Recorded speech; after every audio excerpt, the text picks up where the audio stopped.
Hey, Nick, good to see you. We have a question a lot of people are asking these days. Who needs long-term care insurance? Nearly 70% of 65-year-olds will need long-term services or support. That need usually only lasts 1 to 2 years, but extended care, of course, can wipe out a couple savings. So what is long-term care insurance? Right. You're absolutely right. 7 out of 10 of us are probably going to need some sort of long-term care. But the crazy part is 100% of us always believe we're in that 3 out of 10. And, the long-term care, can be a couple different things nowadays. It used to mean that you were moving into a nursing home and, having some sort of private or semi-private room at a nursing home and gaining care from there. Nowadays, that care can be done in the home, that can be done in the form of an assisted living facility or in a skilled nursing facility, as long as you have, the inability to do 2 out of the 6 daily living activities. Those are, some ways that you can get therapy services, you can get care services from other nurses, to be able to, provide for your lifestyle and to keep you comfortable.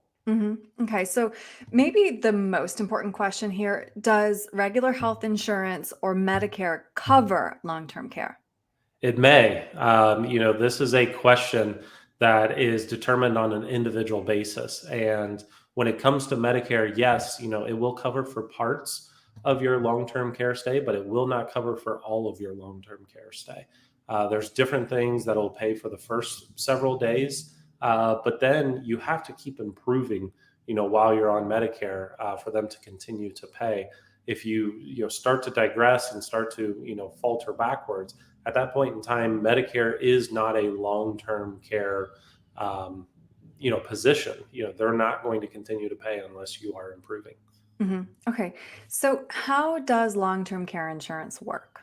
Right. So as I said earlier, the first thing is you have to qualify by having 2 out of the 6 daily living activities that you're unable to do. So that's bathing, that's dressing, that's eating, that's transferring, that's continence.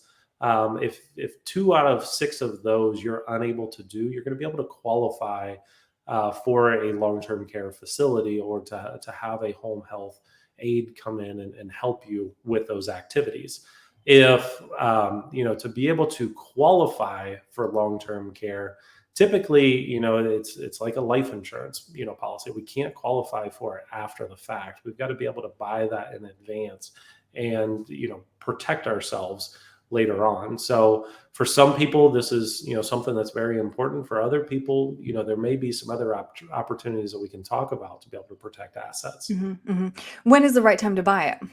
Right. Yeah. Yesterday, for most, just like any investment, having, that in your back pocket as early as possible, is typically, your better option. For Mhm. some people, though, it may not make sense, just to go out and be extremely insurance rich and money poor. The big drawback from a lot of traditional long-term care policies was you're paying all of this money into a policy that you may not be able to use later Mhm. on in life. Mhm. So it's one of those things that insurance companies have come up with several different ways to be able to get money back out of the policy for either you or the family if you don't use it, Right. or be able to use that for another member of the family. Mhm. Mhm. Just though to kind of lay out how expensive long-term care costs, how they ratchet up. These numbers are from 2020, so we can only assume they've gone up since, but this is a lot of money, Nick. Right. Yeah. Here in Ohio, you're seeing the average for the semi-private room up over $100,000. We've Get seen these high out. Wow. inflation numbers already, happening this year, and that is really hurting, these medical facilities as well. The cost of that care is significant. So, as you said earlier, this could easily wipe out somebody's life savings, should they need some sort of care. Now, Mhm. on the flip side, though, the government doesn't want the surviving spouse to become poor either. So there are some opportunities for you to be able to protect some of those assets and save some of those assets if your spouse, does need to go on some sort of long-term care plan. Yeah, okay. But what I'm hearing is it's better to have this conversation with you probably earlier rather than later. So if somebody has some questions, Nick, what's the best way to get a hold of you? Yep, you can reach out to us on our websites. You can schedule an appointment right there, icanberryretirement.com. You can also give us a call to schedule an appointment, or shoot us an email. We can try to answer any questions that you may have. All right, perfect. Nick, thank you. Thank you.